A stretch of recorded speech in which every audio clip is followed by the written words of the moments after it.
Bismillahirrahmanirrahim.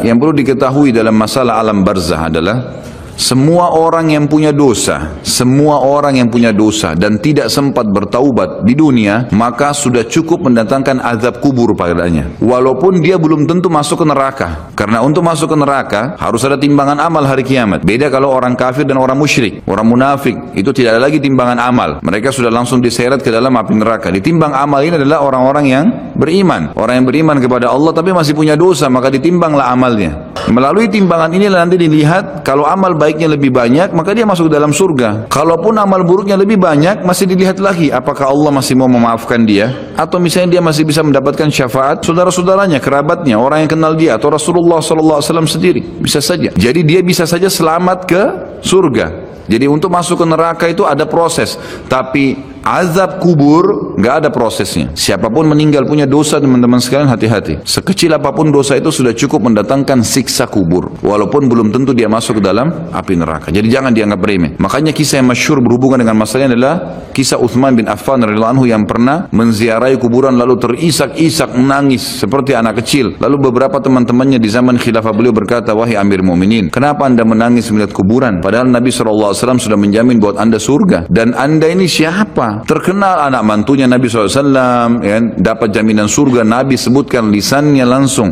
Utsman di surga, dijamin. Bagaimana bisa anda menangis seperti ini?" Jawaban Utsman radhiyallahu anhu sangat bijak. Orang yang beriman dan berilmu punya jawaban yang tepat. Dia mengatakan, Rasulullah SAW menjamin buat saya surga, tapi tidak menjamin saya selamat dari siksa kubur. Dari mana jaminan saya disiksa dulu di kubur? Nanti saya masuk surga, betul. Tapi di kubur disiksa dulu karena masih ada dosa. Maka pemahaman yang dikeluarkan oleh para ulama tentang tadi saya bilang, dosa itu sekecil apapun sudah cukup untuk membuat adanya siksaan, gitu kan? Itu karena pernyataan Utsman bin Affan yang menyebutkan statement tadi, gitu kan? Jadi kita harus memahami poin ini, teman-teman sekalian. Makanya jangan pernah tunda minta maaf sama orang. Jangan pernah tunda mengembalikan haknya orang lain. Jangan pernah menganggap remeh dosa-dosa kecil. Tidak boleh sama sekali. Karena kita akan lihat nanti salah satu penyebab azab kubur adalah tidak cebok pada saat kencing. Masalah kecil yang dianggap kecil oleh orang, gitu kan? Banyak orang anggap remeh. Maaf, banyak saudara-saudara kita yang membawa taksi, kendaraan umum di luar sana, kemudian kadang-kadang kita lihat di pinggir jalan kebelet kencing, main mampir sembarangan saja, ya, kencing sembarangan, tidak membersihkan dirinya. Ini berbahaya, penyebab azab kubur. Kata ulama, kalau kencing saja itu sudah menjadi penyebab, bagaimana dengan buang air besar? Bagaimana dengan orang junub tidak mandi? Bagaimana dengan hal-hal yang lebih besar lagi? Gitu kan? Karena memahami hukum-hukum syari seperti ini, kalau hal yang kecil saja dilarang, berarti hal yang besar lebih pantas untuk dilarang. Kalau hal kecil saja mendatangkan azab, berarti hal yang lebih besar lebih pantas mendatangkan azab. Jadi harus hati-hati, gitu kan? Kalau amal ibadah kecil kita kerjakan sudah besar pahalanya, bagaimana dengan amal yang wajib misalnya, atau amal yang besar yang kita kerjakan? Kalau umrah fadilahnya besar, berarti haji lebih besar. Kalau sholat sunnah besar, tahajud, maka sholat 5 waktu lebih besar pahalanya, dan seterusnya. Jadi poin-poin ini dalam mukaddimah kita harus difahamin baik-baik, gitu kan? Terutama yang terakhir saya ucapkan tadi. Hati-hati teman-teman sekalian. Saya juga tahu diri saya pasti punya salah, tapi saya mengajak diri saya dan jemaah sekalian untuk beristighfar kepada Allah, bertaubat. Jangan tunda pengembalian haknya orang lain, meminta maaf kalau punya kesalahan. Jangan tunda-tunda. Jangan bilang nanti Idul Fitri baru saya minta maaf. Nggak ada perintah dalam agama seperti itu. Sebelum pejamkan mata nanti malam minta maaf semua. Dan orang cerdas adalah orang yang tidak menyiapkan musuh pada hari kiamat. Hati-hati. Jangan siapkan musuh siapapun dia. Jangan pernah caci maki orang lain. Jangan pernah anggap remeh orang lain. Sampai Hasan Basri rahimahullah waktu ditanya tentang definisi tawadhu, apa itu tawadhu? Karena Nabi SAW mengatakan, jadi ulama-ulama di Irak sering kumpul membicarakan hal-hal yang mungkin bagi orang awam dianggap biasa gitu, tapi bagi mereka bobotnya besar. Ulama-ulama Irak berkumpul dan Hasan Basri juga hadir situ rahimahumullah. Lalu mereka berkata, malam ini kita diskusikan tentang definisi tawadhu. Karena Nabi SAW mengatakan, man tawadhu lillahi rafa'ahullah. Dalam hadis sahih riwayat Imam Ahmad dan Abu Daud, siapa yang bertawadhu kepada Allah, merendah karena Allah, Allah akan angkat derajatnya. Maka setiap orang ulama memberikan definisinya masing-masing, sampai akhirnya tiba di giliran Hasan Basri rahimahullah. Mereka berkata, wahai, apa pendapat anda wahai ayahnya Abdullah, ya? Maka Hasan Basri mengatakan, kalian sudah memberikan banyak sekali definisi.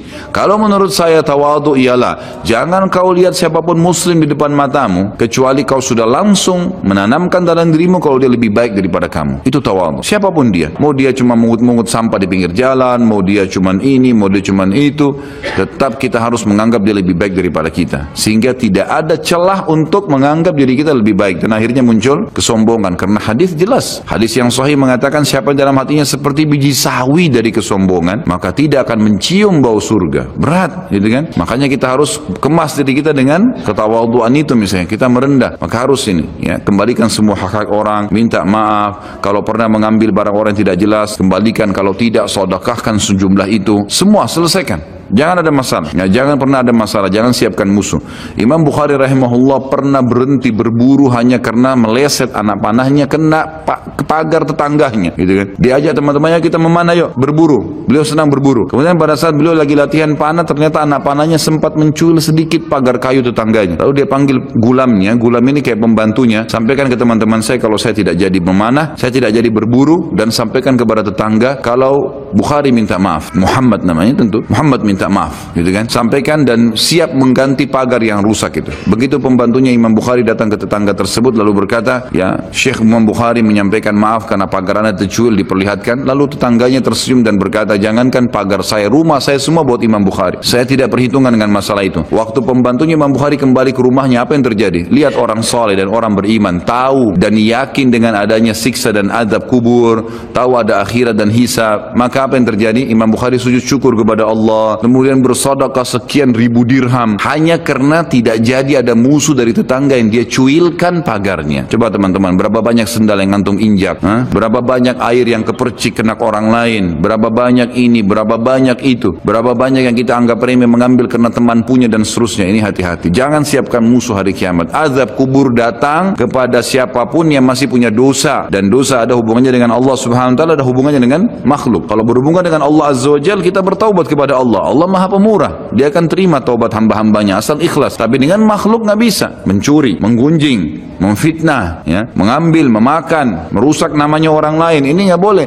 Ini harus selain taubat kepada Allah, meminta maaf kepada orangnya. Nah, ini tidak boleh ditunda, ini nggak ada gengsi di sini. Jadi ini manfaat yang sangat besar dalam mukaddimah pembahasan masalah azab kubur. Kita dengarkan dalilnya. Dalil-dalil naqli secara wahyu disebutkan oleh Syekh Abu Bakar rahimahullah. Yang pertama, berita dari Allah Subhanahu wa taala tentang kenikmatan dan azab kubur. Seperti di dalam firman-Nya disebutkan surah Al-Anfal ayat 50 sampai 51. A'udzu billahi minasyaitonir rajim. Walau tara idh yatawaffal ladina kafarul malaikatu yadribuna wujuhahum wa adbarahum wa dhuqu adzabal hariq. Dzalika bima qaddamat aydikum wa anna Allah laisa bidzallamin lil abid. Kalau kamu melihat, kalau seandainya kalian bisa melihat, kata Allah Azza wa Jal, bagaimana para malaikat mencabut jiwanya orang-orang kafir dan memukul, seraya memukul muka dan belakang mereka, bokong mereka, dan dikatakan pada saat itu, rasakanlah oleh kalian siksa neraka yang membakar. Tentulah kalian akan merasa ngeri. Demikian itu disebabkan oleh perbuatan tangan kalian sendiri. Sungguhnya Allah sekali-kali tidak menganiaya hambanya. Kata ulama tafsir, yang dimaksud adalah pada saat dicabut ruhnya, dihantam wajah dan bokongnya, kemudian dirasakan rasa panas. Pada saat dimasukkan ke kuburan, dia akan merasakan juga panasnya api sampai dibangkitkan pada hari kiamat. Ini makna tafsir dari ayat.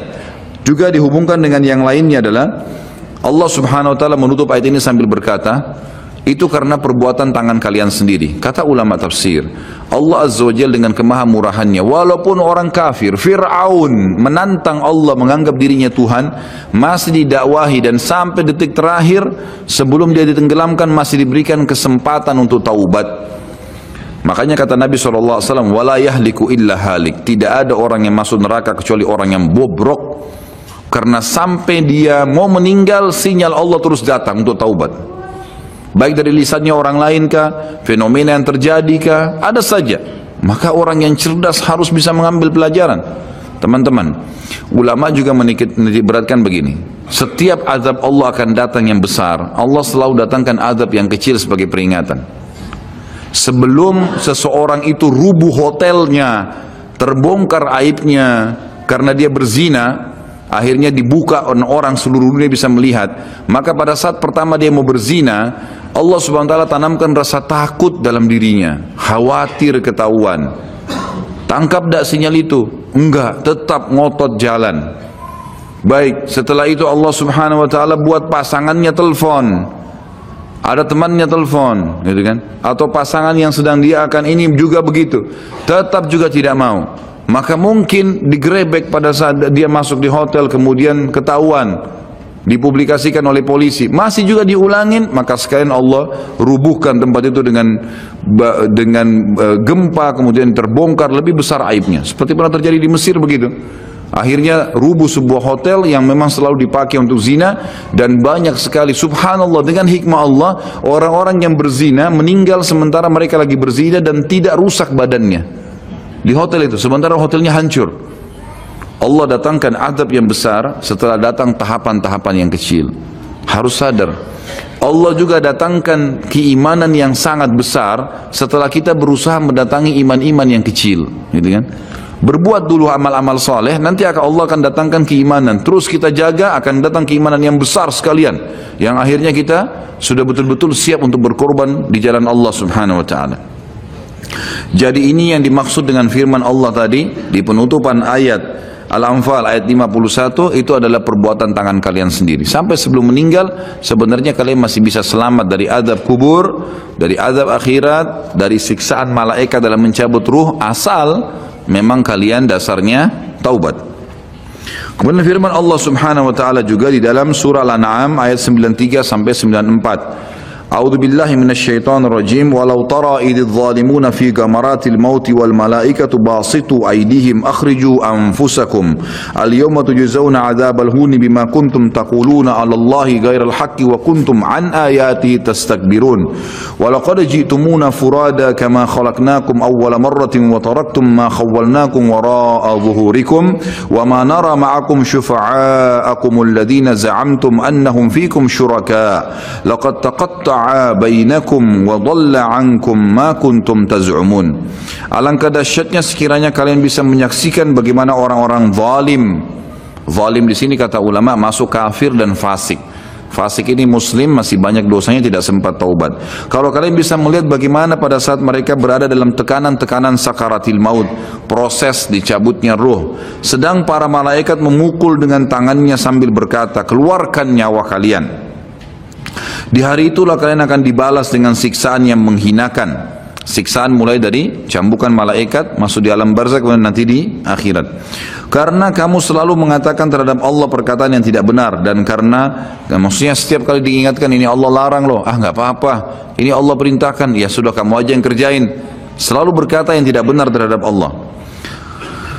Dan juga kamu selalu menyombongkan diri terhadap ayat-ayatnya. Dan sesungguhnya kalian datang pada kami pada saat ini sendirian, sebagaimana kalian kami ciptakan pada mulanya, dan kalian tinggalkan di belakang kalian di dunia apa yang telah kami karuniakan kepada kalian, rumah, kendaraan, harta dan seterusnya, dan kami tiada melihat beserta kalian pemberi syafaat yang kalian anggap bahwa mereka itu sekutu-sekutu Allah di antara kalian. Mana teman-teman, mana patung yang disembah, mana jimat yang dipakai, mana jin yang sering dipanggil.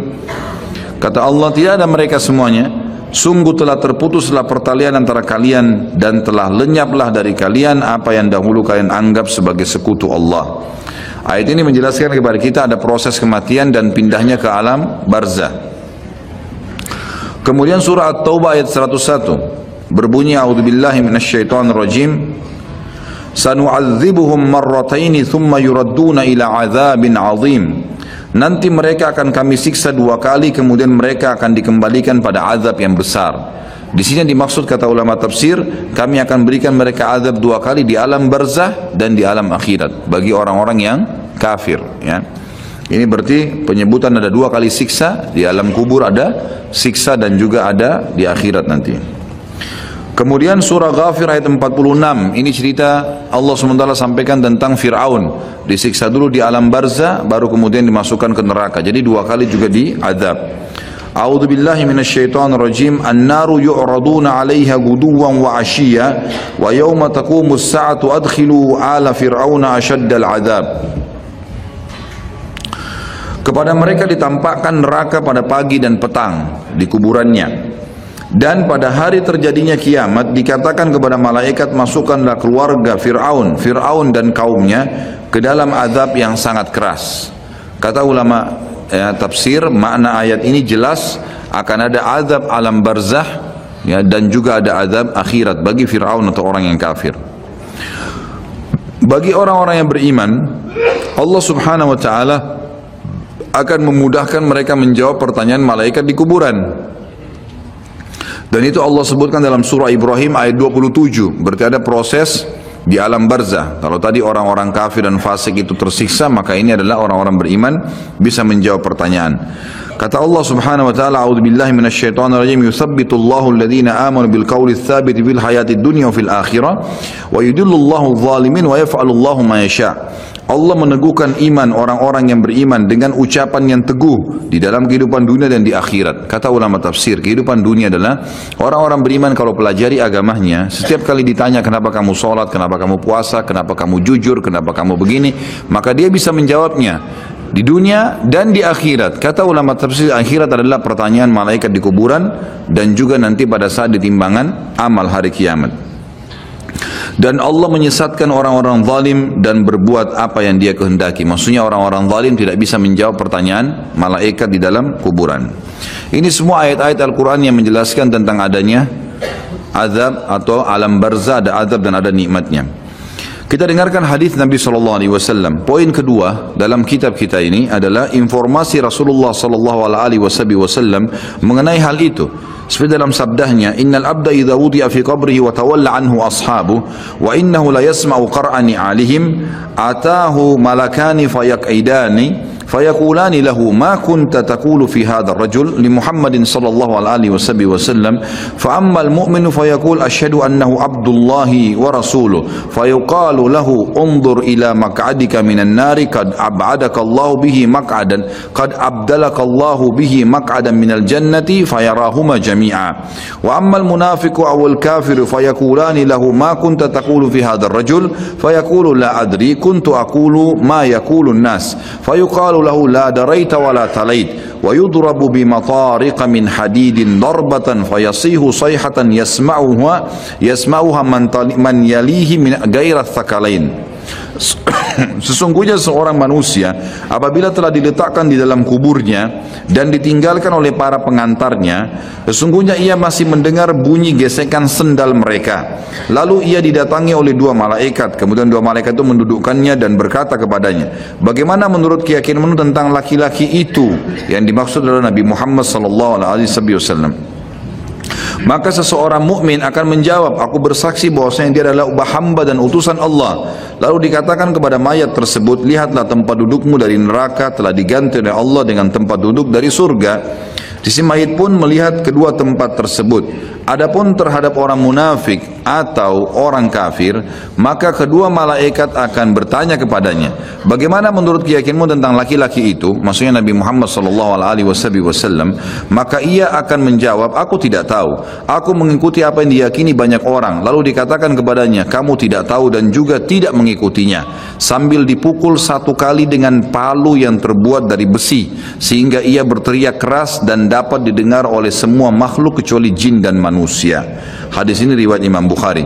Ditambah dengan riwayat yang lain sama juga sahih, kata Nabi SAW, lalu malaikat mencambuknya dengan besi. Ini tidak disebutkan dalam buku sini, saya tambahkan, ditambukkan dengan besi yang semua makhluk Allah mendengarkan kecuali jin dan manusia. Dan kalau jin dan manusia mendengar pencambukan tersebut, maka mereka akan meninggal seketika karena kerasnya cambukan itu. Hadis ini menjelaskan kepada kita tentang adanya azab kubur. Selanjutnya hadis Bukhari juga, di mana Nabi SAW bersabda, idza mata ahadukum urida alaihi maq'aduhu bil ghadati wal ashi in kana min ahli an-nar fa min ahli an-nar fayuqalu lahu hadha maq'aduka hatta yab'atsaka Allah ila yaumil qiyamah. Apabila salah seorang dari kalian meninggal, maka ditampakkan kepadanya tempat duduknya di waktu pagi dan petang. Jika orang itu termasuk penghuni neraka, maka tempat duduknya dari penghuni neraka. Lalu dikatakan kepadanya, inilah tempat dudukmu sampai Allah membangkitkanmu nanti pada hari kiamat. Jadi sambil disiksa, sambil diperlihatkan pada pagi dan sore hari tempatnya di api neraka. Perlu kita tahu juga, ulama memberikan gambaran setiap manusia beriman atau kafir, mereka punya tempat di surga dan di neraka. Kita semua ini punya tempat di surga dan di neraka. Dua-duanya kita miliki. Fon diambil dulu.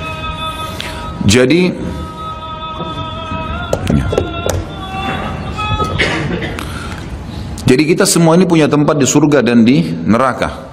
Punya tempat di surga dan di neraka. Kalau seseorang mukmin meninggal dunia, maka tempatnya di surga ditempati oleh dia dan tempat di neraka diberikan kepada orang kafir. Kalau dia meninggal dalam keadaan kafir, atau dia munafik, atau dia musyrik, kekal di api neraka, maka dia akan mendapatkan tempatnya di neraka dan tempat yang di surga diberikan kepada orang-orang yang beriman. Karena hadis ini menjelaskan kepada kita tempatnya diberikan yang di neraka misalnya, tempatnya diberikan yang di surga, gitu kan, diberikan, maka diberikan kepada dia tempat yang layak dia dapatkan. Kalau dia beriman tapi masih punya dosa, layak masuk neraka dulu, maka dia akan tempati tempatnya di neraka. Setelah dosanya bersih baru dia masuk ke dalam surganya. Seperti itu memahami makna daripada hadis tadi. Kemudian juga ada hadis yang lain, tidak disebutkan dalam buku ini, saya sebutkan. Kata Nabi SAW, kalau seseorang mukmin meninggal dunia, maka akan datang kepadanya 3 sosok malaikat. 2 malaikat rahmat kiri kanan membawa kain kafan dari surga, dan 1 malaikat maut di ubun-ubun kepalanya mengatakan kepadanya, hai jiwa yang baik, kembalilah kepada rahmat dan pengampunan Tuhanmu. Maka ruhnya keluar lebih mudah daripada air dari mulut kendi. Kemudian ditangkap oleh malaikat rahmat dan dibungkus dengan kain kafan dari surga, lalu dibawa ke langit. Begitu menembus 7 lapis langit, setiap malaikat di langit berkata kepada malaikat rahmat, siapa ini? Sungguh mulia ruh ini. Kata Nabi SAW, karena ruhnya mengeluarkan wangi yang lebih wangi daripada bau kasturi. Dan insya Allah mudah-mudahan kita termasuk di sini. Lalu berkata Nabi SAW, semua malaikat berkata, semoga Allah membuat ruh ini lewat di sisi kami. Lalu sampai di langit ke-7, terdengar suara dari langit, ini tidak dijelaskan Allah langsung yang menyampaikan atau malaikat yang menyampaikan pesan Allah. Maka dikatakan, catatkan hambaku ini termasuk penghuni surga, kembalikan dari dunia, di sana saya ciptakan, di sana pula saya akan bangkitkan. Diantarlah jenazahnya, ruhnya bersama jenazahnya diantar oleh kerabatnya. Lalu 3 langkah pengantar masih meninggalkan tempat tersebut, dia masih mendengar suara sandal mereka. Sampai setelah 3 langkah, maka malaikat datang mendudukkan dia lalu bertanya, siapa Tuhanmu, siapa nabimu, apa kitabmu? Dia, kalau dia orang mukmin, dia menjawab sebagaimana tadi dalam Al-Quran yang disebutkan dalilnya ya, yang dalam surah Ibrahim ayat 27 itu. Kata Nabi SAW, kalau kalian mau bacalah ayat itu, yuthabbitullahu alladhina amanu bil qawli tsabit bil hayatid dunya wa fil akhirah. Al-ayah.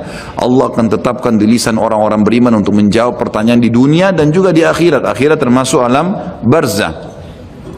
Maka dia jawab, Tuhanku Allah, Nabiku Muhammad, kitabku Al-Quran. Setelah itu dibukakan baginya pintu neraka. Dia ketakutan melihat azab, siksaan, orang teriak, api yang berkobar-kobar, luar biasa. Sebagaimana juga nanti akan kita bahas kalau membahas masalah neraka. Neraka itu nanti akan penuh, ya, akan penuh tergenang dengan nanah dan darah penghuni neraka, dan akan menjadi minuman dan makanan penghuni neraka itu sendiri. Naudzubillah. Maka dia ketakutan. Lalu kata malaikat, lihatlah dari apa Allah selamatkan dirimu. Dulu kau bisa masuk sini, tapi karena kau patuh, kau beriman, beramal soleh, kau selamat. Ditutup, dibuka pintu surga, dayang-dayang, permadani, istana, buah-buahan. Dia kagum. Kata malaikat, ini tempat kau sekarang. Maka dia pun berdoa mengatakan, ya Allah, cepatkan waktu karena aku ingin masuk ke dalam surgaku. Lalu kemudian datang di sebelahnya orang yang tampan, bajunya bersih, badannya wangi. Lalu dia kagum mengatakan, siapa kamu ini? Kata dia, saya amal baik yang akan menemani kau sampai hari kiamat. Salat Anda, ini hadir di majelis ilmu seperti ini, puasa, sedekah, bakti dengan orang tua, kerjakan saja itu sampai mati, insya Allah akan menemani kita di kuburan. Lalu kemudian ya dia ditemani oleh amal tersebut. Lalu Allah SWT berfirman, kata Nabi SAW, lalu Allah berfirman berkata kepada para malaikat, lapangkan kuburan hambaku ini seluas pandangan matanya, dan ya bukalah jalannya supaya dia bisa lihat tempatnya di surga, karena dia belum bisa masuk setiap pagi dan petang hari. Lalu jadilah kuburannya taman dari taman surga, gitu. Kemudian sebaliknya kalau orang fasik atau orang kafir, fasik orang yang banyak dosanya, tidak sempat taubat tadi, dan orang kafir prosesnya sama, datang malaikat maut di ubun-ubun kepalanya dan 2 malaikat kiri kanan azab penyiksa bawa kain kafan dari neraka. Lalu malaikat maut berkata, hai jiwa yang busuk, keluar kepada murka Tuhanmu. Maka dia berserakan di tubuhnya, nggak mau keluar. Malaikat pun menarik dengan keras sambil berkata, kau pasti akan keluar. maka ditariklah dengan keras seperti bulu domba yang dibasahkan, dililitkan di pohon berduri lalu ditarik dengan keras sehingga berantakan bulu domba itu. Lalu dibungkus dengan kain kafan dari neraka, dibawa ke langit. Baru di langit pertama semua malaikat nolak, tidak ada yang mau menerimanya, sambil berkata kepada malaikat azab, ruhnya siapa ini? Sungguh buruk ruh ini. Kata Nabi SAW, karena ruh itu mengeluarkan bau yang lebih busuk daripada bau bangkai. Lalu kemudian ya, kata Nabi SAW, terdengar suara dari langit, Allah berfirman, catatkan hambaku ini termasuk penghuni neraka, kembalikan dia di dunia, di sana saya ciptakan, di sana pula saya akan bangkitkan. Dikembalikan bersamaan jasadnya diantar oleh kerabatnya. Kemudian pada saat mereka melangkah 3 langkah masih dengar suara sendalnya. Lalu datang malaikat menundukkan dia, menanyakan siapa Tuhanmu, siapa nabimu, apa kitabmu. Kalaupun dia orang muslim hafal mati, tetap jawabannya sama. Innama aqulu kama kana yaqulun nas. Saya enggak tahu, saya cuma ikut-ikut dulu orang bilang apa. Dibukakan baginya pintu surga, dayang-dayangnya, permadadinya, semua fasilitas yang luar biasa. Dia kagum. Kemudian malaikat mengatakan, lihat dari apa kamu haramkan dirimu. Kamu bisa masuk sini, tapi kamu yang tidak mau. Ya. Lalu ditutup, dibuka pintu neraka, azab, teriak-teriak orang yang disiksa. Lalu dia ketakutan, kata malaikat, ini tempat kamu sekarang, tidak bisa kamu lari darinya. Maka dia berdoa mengatakan, ya Allah jangan cepatkan waktu karena aku tidak ingin masuk ke dalam nerakaku. Datang di sebelahnya orang yang tampangnya buruk, badannya tidak baik, menakutkan. Lalu dia mengatakan, siapa kamu ini? Dia mengatakan, saya amal burukmu yang menemani kau sampai hari kiamat. Zinahnya, dustanya, ribanya, durhaka dengan orang tua, ini semua perbuatan buruk, harus taubat, kalau tidak akan menemani di kuburan, naudzubillah.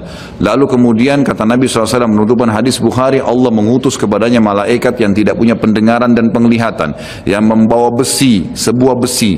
Kalau besi itu seluruh jin dan manusia bersatu untuk membalikkan saja, mereka tidak akan mampu. Lalu dihantamkan ke orang ini sampai dia hancur, kemudian diulangi lagi, begitu terus sampai hari kiamat. Riwayat lain mengatakan juga, riwayat Bukhari penutupannya, Allah Subhanahu wa ta'ala membuat dinding kuburannya menjepit sampai tulang rusuknya seperti ini, kemudian diulangi lagi. Ulama hadis menggabungkan kedua hadis, berkata dia sambil dipukul sambil dijepit, hancur, diulangi lagi, begitu terus sampai hari kiamat. Jadi ini naudzubillah azab kubur yang sudah disampaikan oleh Nabi SAW. Bersyukurlah teman-teman, kita sudah tahu dari sekarang, ya tinggal bagaimana menjaganya. Nabi SAW dalam hadis yang lain riwayat Bukhari juga selalu berdoa agar dijauhkan dari kuburan, sebagaimana doa sebelum salam, Allahumma inni a'udzubika min adabil qabri wa min adabin nari wa min fitnatil mahya wal mamati wa min fitnatil masihid dajjal. Ya Allah, sungguhnya aku berlindung kepadamu dari adab kubur, dari adab neraka, dari cobaan fitnah kehidupan dan kematian, serta dari fitnah masihid dajjal. Dalil terakhir kita baca baru kemudian azan adalah saat Nabi SAW melewati 2 kuburan. Di dalam hadis Bukhari juga beliau bersabda lewati kuburan tersebut, innahuma yu'adzabani wa ma yu'adzabani min kabir. Kedua penghuni kuburan ini sedang disiksa, dan mereka disiksa bukan pada hal yang dianggap besar oleh manusia. Thumma qala bala amma ahaduhuma. Lalu beliau berkata, sebenarnya itu bisa dikategorikan dosa besar. Kalau salah seorang dari mereka fakana yas'a bin namima, karena suka mengadu domba, wa ammal akharu fakana la yastatiru min bauli, yang satunya lagi tidak bersuci pada saat dia sedang kencing. Yang terakhir dalil nakli adalah poin ketiga, berimannya jutaan para ulama, orang-orang soleh dan orang-orang mukmin dari umat Nabi Muhammad SAW dan umat-umat yang lain kepada adanya azab kubur dan kenikmatannya serta segala apa yang diriwayatkan berkenaan dengannya. Silakan azan dulu, insyaallah baru kita lanjutkan. Atau kiamat mempunyai konsekuensi iman kepada adanya azab dan kenikmatan kubur. Kalau kita sudah bahas di pasal-pasal sebelumnya, beriman kepada Allah di 4 pasal, dan beriman kepada malaikat-malaikat di pasal kelima, kemudian terus beriman kepada kitab-kitab, maka ini ada juga beriman kepada hari kemudian yang sudah kita bahas sebelumnya. Ini semua memiliki konsekuensi juga sama, adanya beriman kepada azab dan kenikmatan kubur serta segala yang berkenaan dengannya. Sebab semua masalah itu termasuk masalah gaib, maka barang siapa beriman kepada sebagiannya, maka secara akal sehat ia wajib dan harus beriman kepada sebagian yang lain. Ini secara akal. Yang kedua, masalah azab kubur atau kenikmatannya atau apa saja yang terjadi di dalamnya, seperti pertanyaan kedua malaikat, bukan hal yang dinafikan oleh akal atau dianggap tidak mungkin. Bahkan sebaliknya, akal sehat pasti membenarkannya dan memberikan kesaksian akan kebenarannya. Artinya tidak ada sesuatu yang membuat orang menolaknya. Ya, karena itu bisa ditangkap. Bagi orang beriman, dia bisa menangkapnya. Karena banyak hal-hal yang tidak kelihatan dengan mata itu bisa, ya, ada seperti perasaan manusia, Juga nanti akan beliau titik beratkan. Poin ketiga secara akal, menguatkan poin kedua adalah orang yang tidur kadang bermimpi tentang sesuatu yang membahagiakannya. Ia merasakannya dan menikmati pengaruh pada jiwanya. Hal ini ia akan bersedih dan prihatin jika ia terbangun di saat sedang asyik bermimpi. Sebagaimana ia juga kadang bermimpi tentang sesuatu yang ia tidak suka dan ia merasa terganggu. Di mana ketika ia terbangun, ia bersyukur kepada orang yang membangunkannya. Kalaulah ada seseorang yang membangunkan di saat ia sedang merasakan kenikmatan atau merasa terganggu di dalam tidurnya yang benar-benar sedang terjadi pada jiwanya, bahkan ia terpengaruh dengannya, padahal itu adalah hal yang tidak dapat diketahui dengan mata atau tidak kelihatan dengan mata telanjang dan tidak dapat kita saksikan secara kasat mata dan tidak pula ada seorang yang mengingkarinya. Maka bagaimana azab kubur dan kenikmatannya diingkari padahal ia sangat mirip dengan mimpi? Atau kesimpulannya adalah, ini sebagai penutup poin ketiga terakhir adalah kata para ulama, orang yang hidup di dunia pada saat dia meninggal seperti orang yang bangun dari tidur. Jadi pada saat dia tiba-tiba melihat malaikat maut datang, maka seperti orang yang tidur kaget. Disitulah dia melihat kehidupan yang sebenarnya. Malaikat datang mencabut ruhnya, semua fakta yang disampaikan secara wahyu dia akan lihat. Dan semenjak itu dia akan menghadapi kehidupan yang abadi, tidak ada lagi kematian, karena mati cuman satu kali. Jadi seperti orang yang baru bangun tidur dan akhirnya dia kaget, seperti itulah orang yang menghadapi kematian.